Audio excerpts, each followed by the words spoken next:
السلام عليكم ورحمة الله وبركاته نحمده ونصلي على رسوله الكريم أما بعد أعوذ بالله من الشيطان الرجيم بسم الله الرحمن الرحيم বললো এক বিষয় আপনাদেরকে শেয়ার করব যে বিষয়টা পরীক্ষিত যে আপনার স্ত্রী যদি চলে যায় আপনি নিয়ে আসুন তাকে যান এরকম এক শক্তিশালী আমল আপনাদেরকে দিব এখন যে আসলে এটা পরীক্ষিত আমি একজনের স্ত্রী চলে গেছেন আমি প্রয়োগ করছি ইনশাআল্লাহ কার্যকারী ১০০ তে ১০০ পেয়েছি। তো সম্মানিত ভাই কোরআন হাদিসের আমল ইয়াকিনের উপরে কাজ করে। আপনি কিরকম বিশ্বাস করেন আল্লাহ তার রাসূলের প্রতি, তার কথার প্রতি কতটুকু আপনার ইয়াকিন, কতটুকু ভালোবাসা, এতটুকুর উপর ভিত্তি করে আপনার ফলাফল আসে। তো আজকে আমি যে আপনার স্ত্রী যদি চলে যায় অথবা আপনার সন্তান চলে গেছে অথবা কেউ যদি আপনার কাছ থেকে চলে যায় তাকে ফিরিয়ে আনুন। তবে এটা জায়েজ কাজে ব্যবহার করবেন ভাই। কখনো মানে শরীয়তের খেলাফ হয় এরকম কোনো কাজে ব্যবহার করবেন না। হ্যাঁ, আমার কাছে অনেক প্রস্তাব আসে যে ভাই আ আমার গার্লফ্রেন্ড চলে গেছে। ছি, ছি, ছি, ছি। এটা পছন্দ করি না। আমারও এরকমও প্রস্তাব আসে যে আ বাড়িওয়ালা ছি। আপনারা সমস্ত গার্মেন্টস পার্টিওয়ালারা সতর্ক থাকবেন। আপনাদের ইমানের অনেক দাম। আপনাদেরকে জান্নাতে যেতে হবে। এই দুনিয়া ক্ষণস্থায়ী। যে গার্মেন্টস স্বামী চাকরি করে এই দিক থেকে বাড়িওয়ালা ওই বেটার স্ত্রীর সাথে কথা বলার জন্য নানান সুযোগ খুঁজতে থাকে। তো সম্মানিত ভাই, ওই ব্যক্তি ওই বাড়িওয়ালা আমাকে ফোন দিয়ে বলতেছেন যে, "হুজুর, আমি একটা বিচ্ছেদ ঘটাইতে চাই।" কি বিচ্ছেদ? যে স্বামী স্ত্রী থেকে আলাদা হয়ে যাবে। কেন? ওই মহিলা আমার বিল্ডিং এ ভাড়া থাকে। আমি চাই ওই মহিলা আমার সাথে থাক। আমার সাথে শারীরিক সম্পর্ক করুক, নাউজুবিল্লাহ। তো এই চিন্তা ভাবনা ওই বাড়িওয়ালার। এখন সে কি চাচ্ছেন? যে স্বামী যাতে ঝগড়া করে চলে যায়। সম্মানিত ভাই কখনো এই কাজ করবেন না। কখনো কোনো কবিরাজরে ধরে, তান্ত্রিকরে ধরে এই কাজ করবেন না। আপনাদের কাছে হাত জোড় করতেছি। কেননা দুনিয়া ক্ষণস্থায়ী। আপনার যা দরকার হয় জান্নাতে আল্লাহ দিয়ে দিবেন। আপনার যা দরকার হয় আল্লাহ তাআলা জান্নাতে আপনাকে দিয়ে দিবেন। স্ত্রী চান, সম্মান চান, আল্লাহর খাজানায় কি নাই? সবই আছে। তারপর আপনি এই অপকর্মে লিপ্ত হইয়েন না। আরেকজনের স্ত্রী এটা গার্মেন্টসে অহর গার্মেন্টস ওয়ালাদের সাথে ঘটতেছে। তো এ থেকে আপনি বাঁচার চেষ্টা করুন। আমি যেটা দিচ্ছি এটা হালাল। কিভাবে আপনার হালাল স্ত্রীকে আপনি ফিরিয়ে আনবেন? এটা করবেন ইনশাআল্লাহ। তো সম্মানিত ভাই একটা দেশি মুরগির ডিম লাগবে। একটা দেশি মুরগির ডিম। আমলটা কিন্তু পরীক্ষিত। আপনি প্রস্তুত হন। এটা দিয়ে কার্যকরী হবে ইনশাআল্লাহ। যদি আপনার ইয়াকিন ঠিক থাকে। তো একটি দেশি মুরগির ডিম লাগবে। ছোট্ট একটা ডিম। এই ডিমের গায়ে লিখবেন আপনি আপনার স্ত্রীর নাম, স্ত্রীর মায়ের নাম আর স্ত্রীর নাম। প্রথমে এই ডিমে প্রথমে আপনি কি করবেন? আলিফ থেকে দত পর্যন্ত লিখবেন। আলিফ, বা, তা, থা, জিম, হা, খ, দাল, রাল, র, ঝা, সিন, শিন, সদ, ওয়াদ।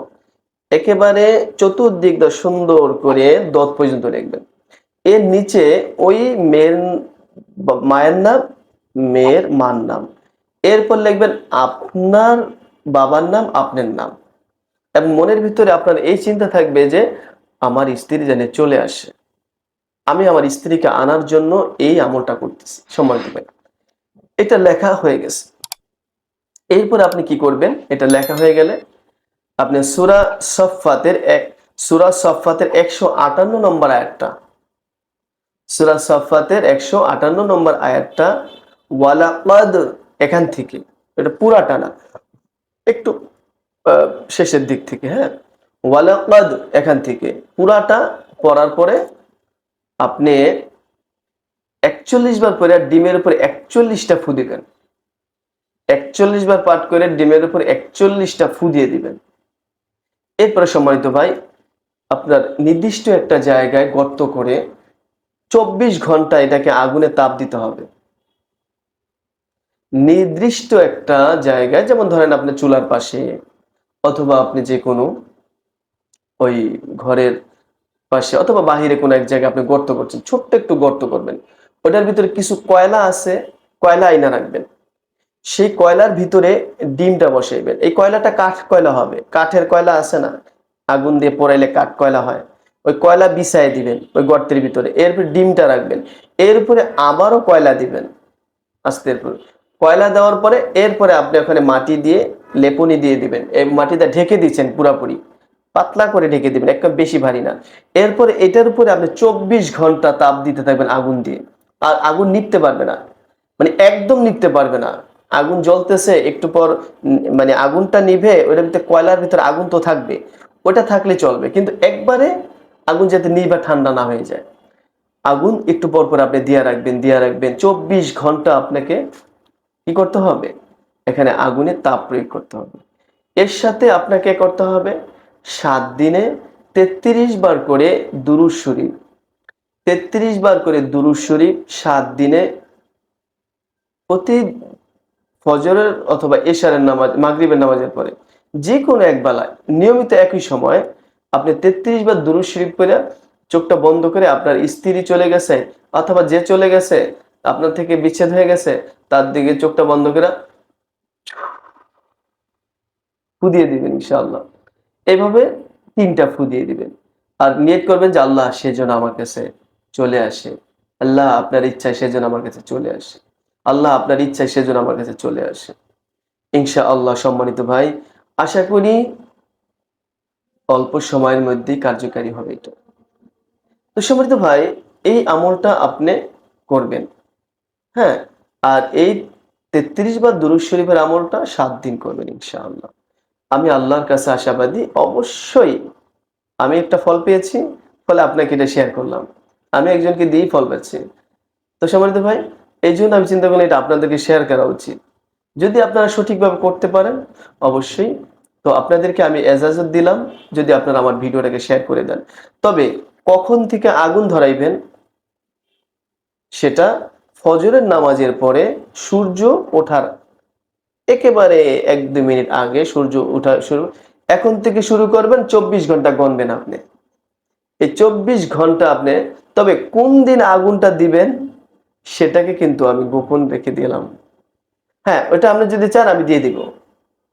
সেটা আপনি কি করতে পারেন? হ্যাঁ, তো আপনি চেষ্টা করবেন সোমবার অথবা বৃহস্পতিবার দিন যায়া রাত্রে থেকে স্টার্ট করতে। সোমবার দিন যায়া রাত অথবা বৃহস্পতিবার দিন যায় বলে দিলাম। তো এজাজত দিয়ে দিলাম তাদের জন্য যারা আমার ভিডিওটাকে শেয়ার করবে। তারাই এটা দ্বারা ফায়দা পাবে ইনশাআল্লাহ।